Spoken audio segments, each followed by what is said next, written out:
Hi FlossTube Stitchers. I have two more vintage patriotic pillows to show you from the bin that I talked about last week.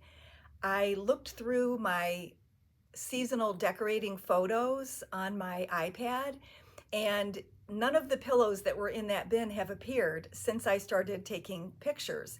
But this goes back like maybe 10 years, so I must have forgotten about these. Well, they both happen to be from Pine Mountain, and of course I did not remember stitching them.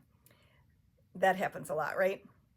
The first one, I'm pretty sure it's called Starlight Star Bright, and I love that it has different fabrics on all four sides. I actually copied that idea on another pillow that I had made. So this is with a 16 count Heatherfield, I believe, which is no longer available.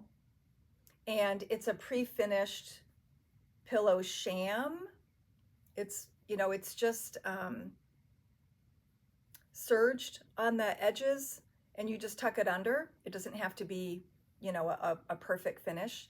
And then there's a pre-made pillow form that's finished a little bit nicer, but it fit a number of these kits so that you only had to buy one pillow form for all of the kits that were this size.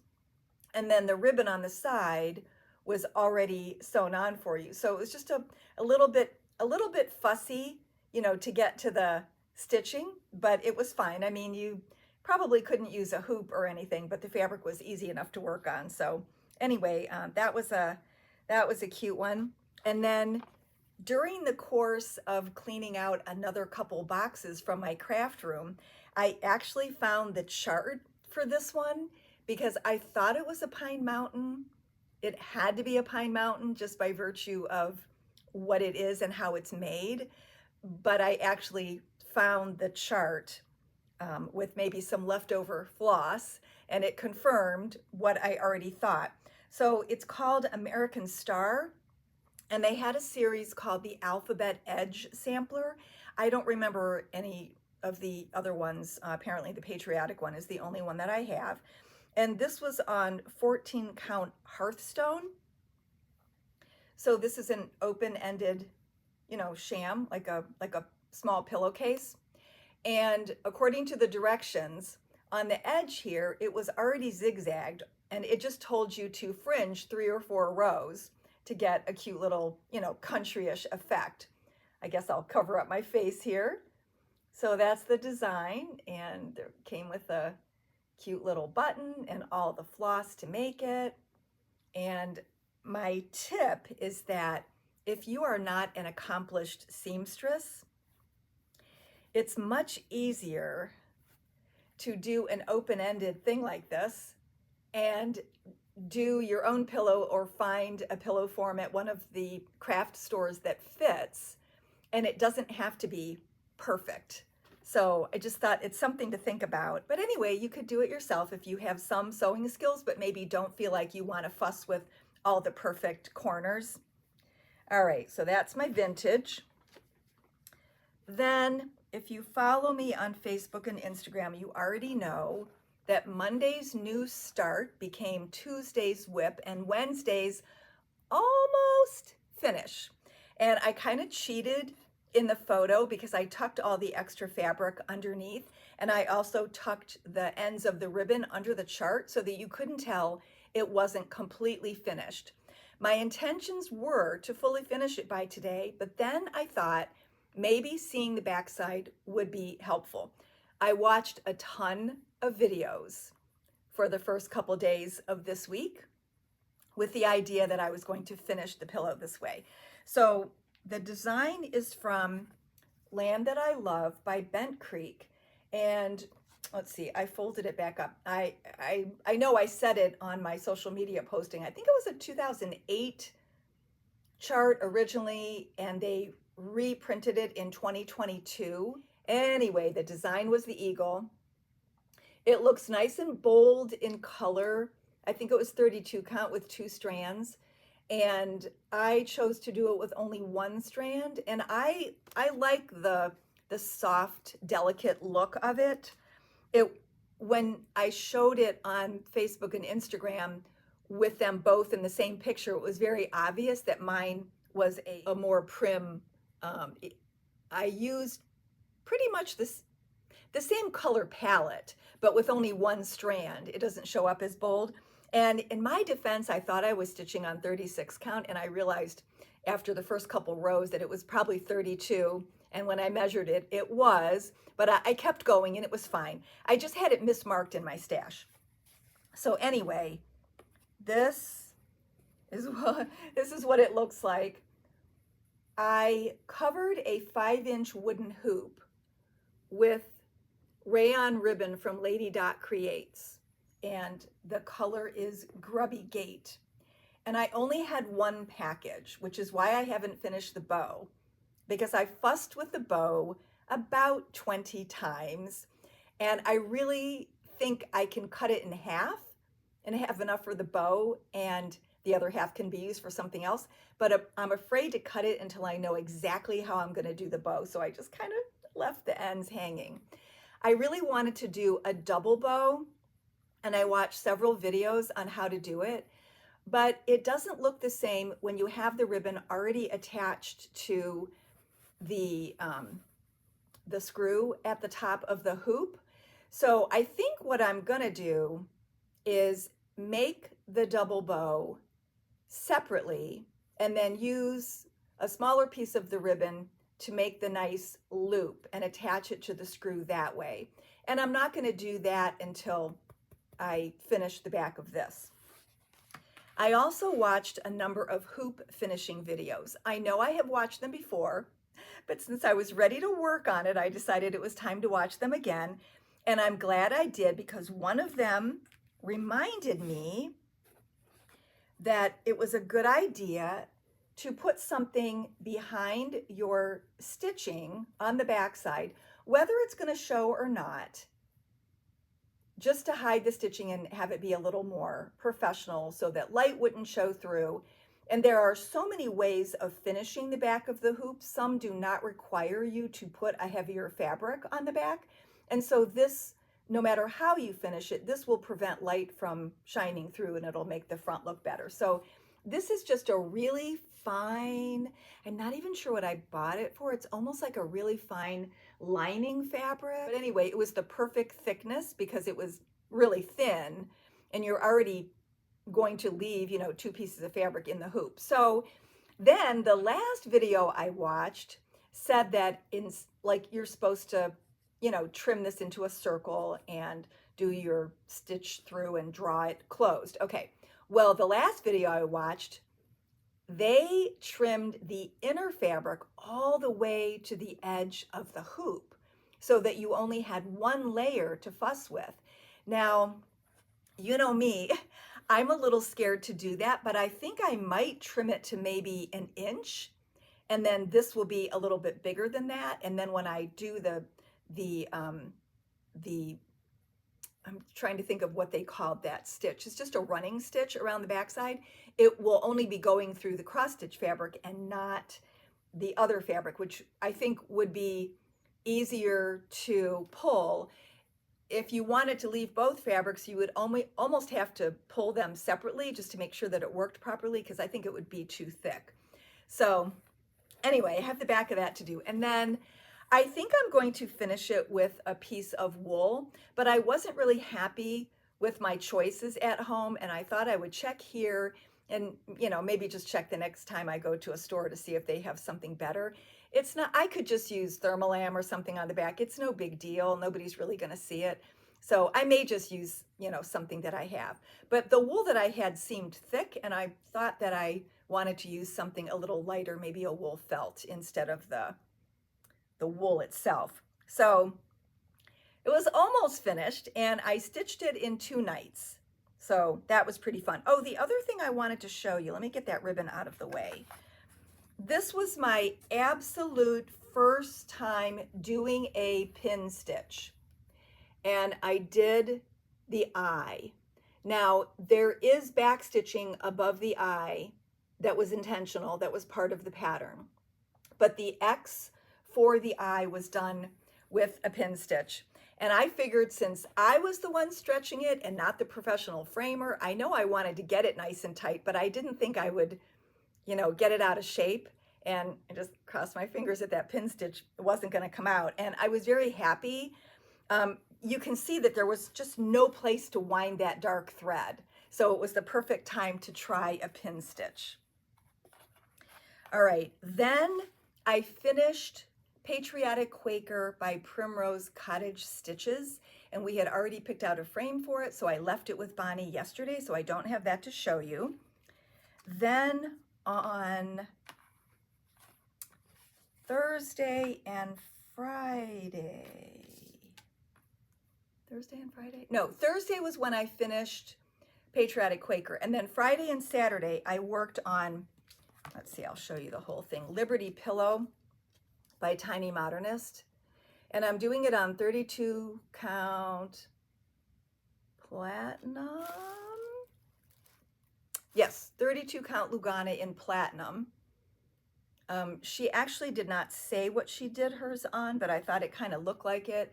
I knew I only wanted to do one strand, so I chose to make my blue and red a little bit darker, like one shade darker in the DMC that she called for.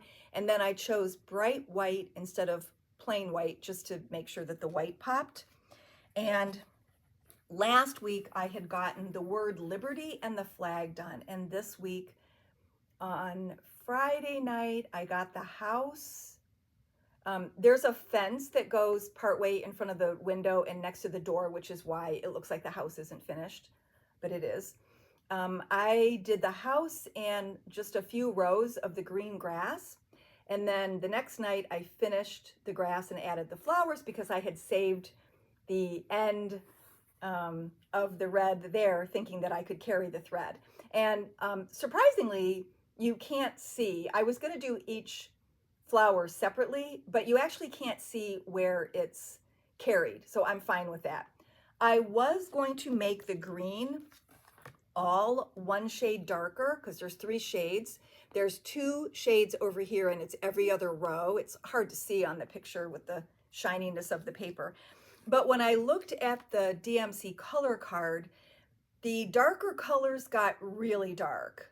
So I decided to leave the green as is. The only other thing I did was, if you remember, I stitched Our Daily Thread, which was part of my freebie February, and it was from Stone Street Stitchworks.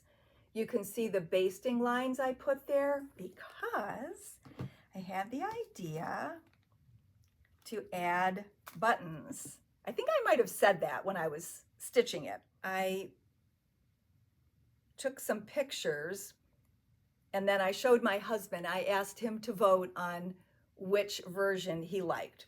So I've already decided, but I'm still gonna show you and see if you have any comments. So let's see if I can get it without glare. This is just kind of evenly placed all the way around. And coincidentally, I had just found a bag of black buttons. I'm like, well, that worked out perfectly. And I was able to get a different button for each placement, which I thought was just perfect. So that's going all the way around kind of evenly. Then on the next one, I lifted 2 of the 5 buttons on the long side. Then the third version, I'll make it a little bit bigger for you. I lifted 3 of the buttons on each side. And I also thought about just putting the buttons on the end, but then I thought that wasn't enough and it was only 4 and you should always do like an odd number, so I didn't like that. Anyway, I'm just going to tell you because I'm going to do it and I don't want you to feel bad if you vote a different way, but my husband was like unequivocally in favor of the first one. So I thought that was interesting because it actually was my favorite as well. I wasn't sure if the other was getting like, you know, just making it different to be different instead of having it look nice. And so I showed my framer the same 3 pictures. And when I got to the second picture, she goes, nope, nope, nope. I don't need to see anymore. It has to be the first one. So we're going with the first one. So forget what I said about giving your opinion. I already told you. So what I did was do the basting line in a neutral color so it wouldn't show if I, well, when I pull it out later.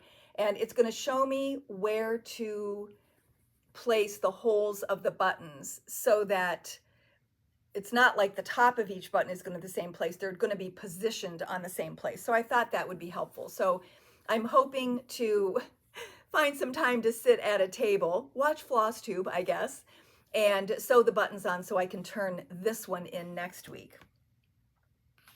All right, so that's all my stitching that I have to show you. Then I have some answers. Let's see, let me find this one. Remember the eagle on the pillow that I showed you last time, and I was trying to figure out who the designer was. Well, a lovely reader, do I know her? Oh yes, Paula P. She found it in her stash. So this is the picture from the designer's website, but the chart is called Eagle Sampler. It's number 88, so it's quite old. 1991, it says on their model, and there's 3 projects. This is something just with buttons. I don't think doesn't look like it's actually stitching. So I'll just make it bigger so you can see my pillow just had the, my pillow just had the eagle. So I never ran across this chart in my stash in all of the sorting and organizing that I've been doing lately. So now I'm wondering if I even stitched that. I bet that was a gift from a friend, because I mean, it would totally be like me to just pick the eagle off that, but I just don't remember that chart at all. So now I'm thinking that whole thing was probably a gift and I don't remember who stitched it for me because it was a long time ago. Okay, then I had a few more answers. Reader 1869. I'm sorry, she didn't sign her first name in her comment, so I don't know who that is, but thank you very much. She explained what WIPGO was, and you can go back and read her comment if you don't know what it's all about, but the person who started it was Jessie Marie Does Stuff, and I've heard of her and I've watched some of her videos, so now I'll go back and specifically look for WIPGO. And then this viewer also said that Floss Boss and Cousins has something called the HEIFR board, and I meant to try to go look that up, but honestly, I ended up not having time. So I will look that up. It looks like it says heifer, but I don't know what those initials stand for, but she said it's a similar thing. And then SA Rita 91 said that you can follow them on social media using @WIPGO_official. Is that how you find them on Instagram? That's not a hashtag. She used the @ symbol. And then she and I think it was DR that said they do it a little bit differently because on their bingo cards, they don't put new starts. They don't want to be tempted to do new starts. So they just leave those off completely in the instructions. Of course, you can do whatever you want to, but I'm thinking of doing that for next year. You have to have all your choices made before the end of the year. And then you follow Jessie Marie, and she pulls 2 numbers a month, and those are the 2 projects that you work on. Now, you can cheat and do your own thing too, but it might be kind of fun to pick 25 if you have 25. You could also make your WIPGO board be completely different, like you can only have 5 or 10 or 7 or whatever you want, and you could have goals for each WIP, so you can totally, customize it. So those were the comments I wanted to talk about. I've tried to contact Vicki at Cross-Eyed Cricket. I'm sorry, I don't know if I said their name, but I've tried to contact her, and the email address that everyone is giving out is wrong. It's old. They don't use it anymore. I don't know how to get a hold of her, so I've asked a few different places. A distributor gave me the old one. It didn't work. I asked in my shop owners group, and nobody has gotten back to me yet if they have something different. And since they're kind of semi-retired, they probably don't give out a phone number anymore, so the old stuff is... Anyway, I was trying to contact them about the Latvian stolen property on Etsy. So I'm still going to work on that. Hopefully somebody will have some contact information. And I did ask in the Cross-Eyed Cricket fan group on Facebook too, so maybe somebody there has a better contact. Okay, so those were all the answers. Now, the article that I wanted to talk about is by Providence Craft Company. And I'm not sure, there's a blog, but maybe other people write articles too. So I wanted to make sure I got the actual name of the person who wrote this article. Her name is Faye Dashper Hughes, and she's from Great Britain, and she is a crochet and knitwear designer. And so she wrote the article. So some of the comments refer to yarn and knitted projects, but I think some of the suggestions, can apply to us as well. She had a lot of reasons for why people have WIPs. I think we've, kind of already talked about that. So the main thing I wanted to talk about or to throw out there for you is she knocks it down to 4 categories to decide whether she's going to keep working on something. Finish, frog, salvage, or donate. Finish is definitely something to keep in your current WIP, put it on a WIP Go board, or have some kind of schedule that you want to keep working on it. Frog, for her, she's talking about you're not going to finish this sweater or this scarf, and so you're going to take it apart so you can reuse the yarn.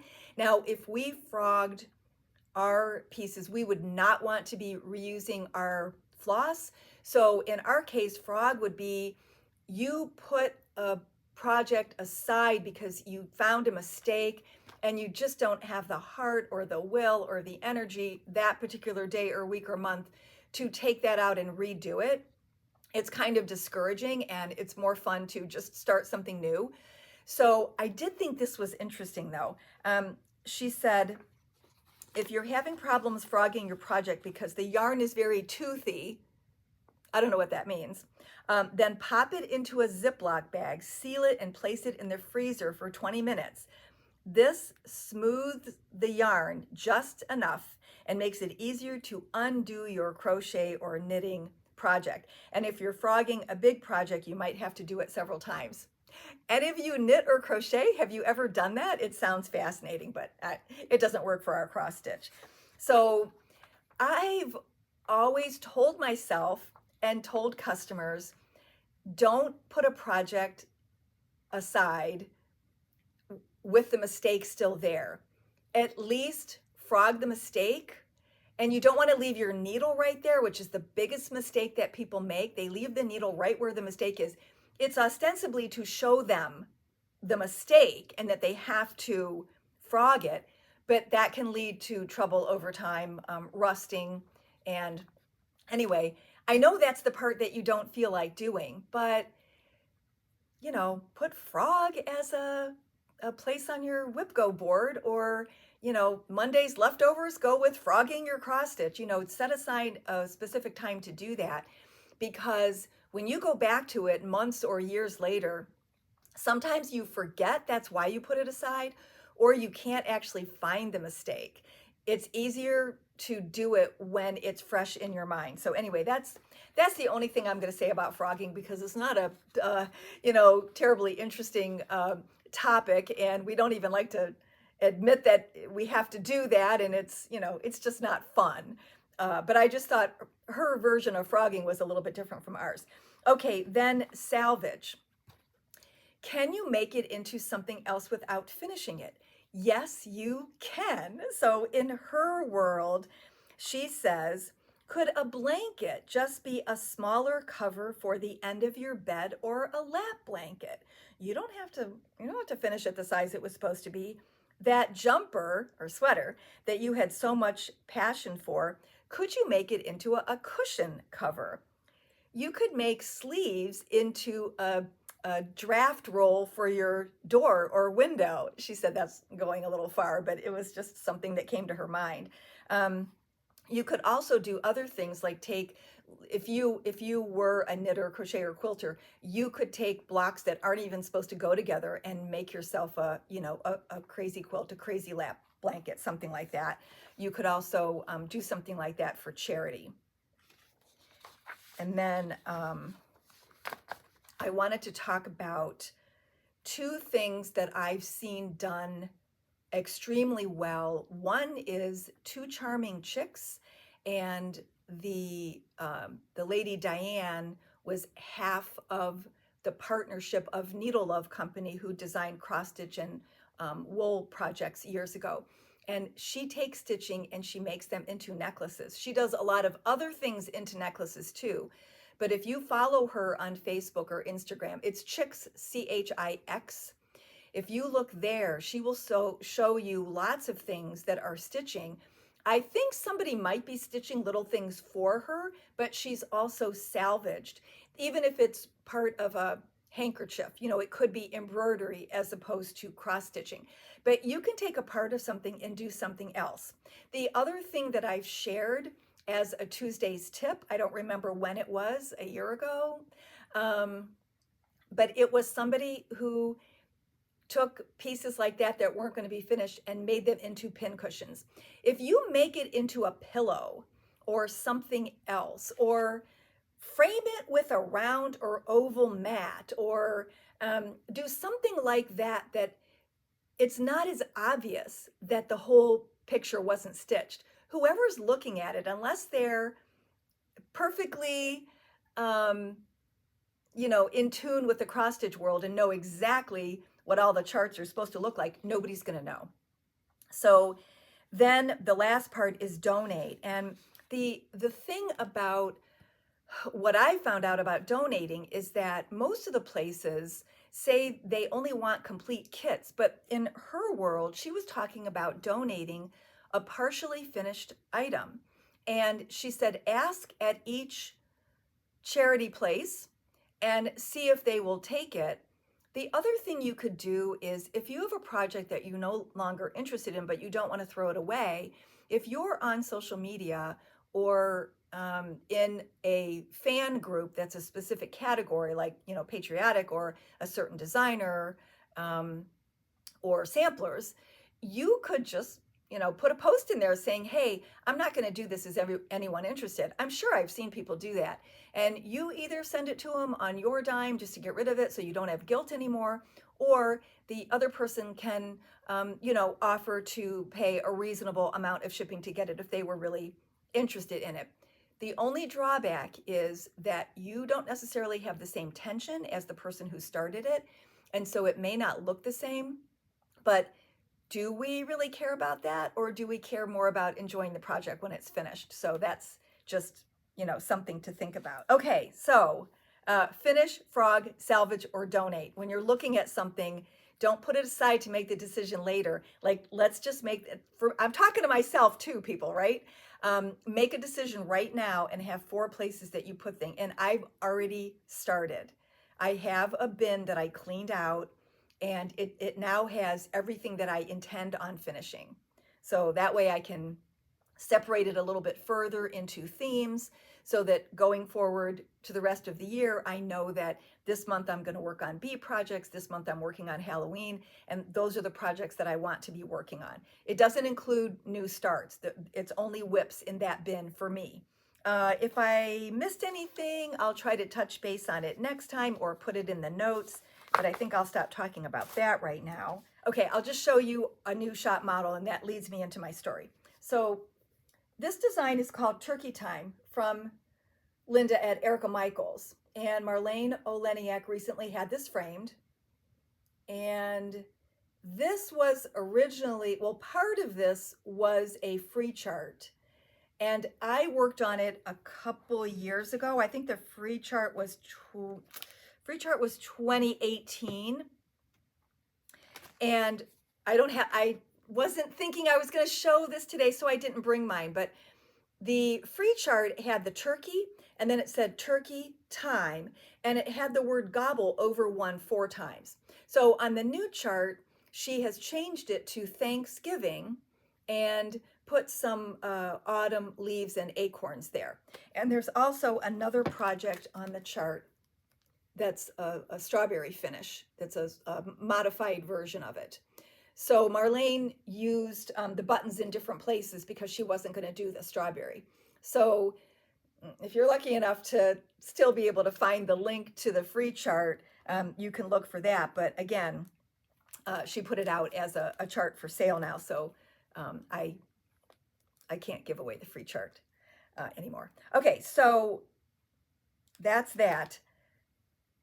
I finished this, and I did all the gobbles over one, and then I knew that I had to change my needle in order to wind under the extra floss. That's why it's still sitting there, not being, when I looked at it, I thought, oh, I should take this and see if, you know, Bonnie can think of something fun to do that's different from what Marlene did. And I turned it over and all the ends were still hanging there. And I thought, oh yeah, because I need a smaller needle to wind my ends over.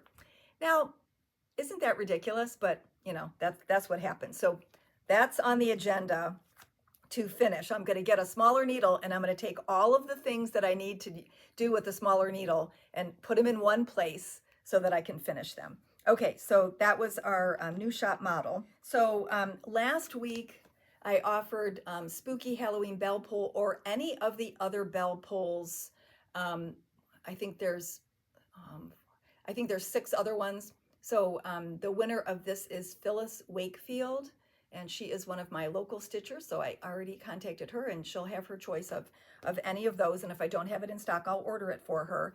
And then this week, I'm going to give this Patriotic Santa kit from Bent Creek. It says $20. I think the kits are up to $24 now. And it includes the 18 count linen that you work over to with the pearl cotton. This I'm considering a donation because I found this in my stash, and I really have done a lot of their patriotic kits. This has been sitting around for a while. Let's see, does it have a year on it?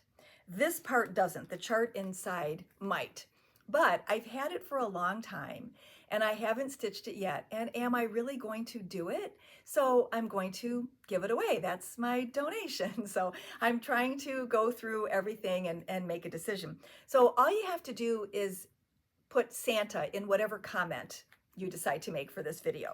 And we'll do that next time. Okay, now, new stuff. Gee, I really wish I could cut something out of this because it's getting long, but anyway, it's all pertinent for this week. So we got the Atomic Ranch fabric of the month. The color is Joy Lynn, and I forgot to ask Mike if that was named after somebody. This happens to be the 40 count that I'm showing you. And all the counts were pretty consistent across fabric types and counts. But this is it next to all the reds on the DMC color card. And you can see that all of the reds show up a little bit. I really couldn't decide what to match it up to, but I think it's a really, really pretty red. And in case you think it's only for Christmas stitching, guess what? I'm going to do a monochromatic patriotic piece, and I've narrowed it down, I think, to 2, and one of the charts I don't have yet. So that might be upcoming, although I only have another 2 weeks to stitch patriotic, and then I have to move on to something else. So we'll see about that. But it's a beautiful red. It's not too orange, not too purple, not too dark, so that it's hard to stitch on. So that's really nice. And I do have leftover in multiple counts, not every single count, but let me know what count you work on if you're interested, and I can either let you know if I have it or we could get it ordered for you. Then the new things that came in this week were the Punch Needle and Primitive Stitcher magazine, the summer issue, and I really can't. I can't right now because I have other things I had already planned, but yes, please. Teresa Kogut's Miss Liberty. I had already seen people working on it that must have gotten the download version of the magazine.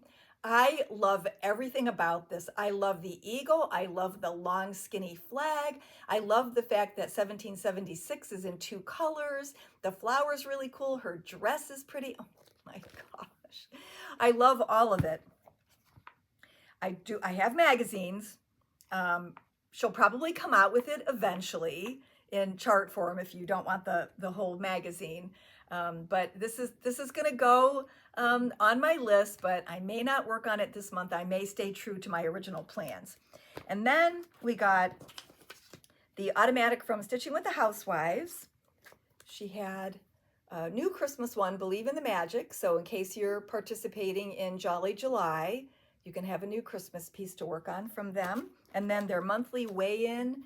This is I think this is the last month. Yeah, I think August is the last month. And it's got a cute bee theme to it. And then their word swap is Liberty. Okay, thanks for watching. Put Santa in the comments if you want to be considered for that kit. And happy stitching this week. Bye-bye.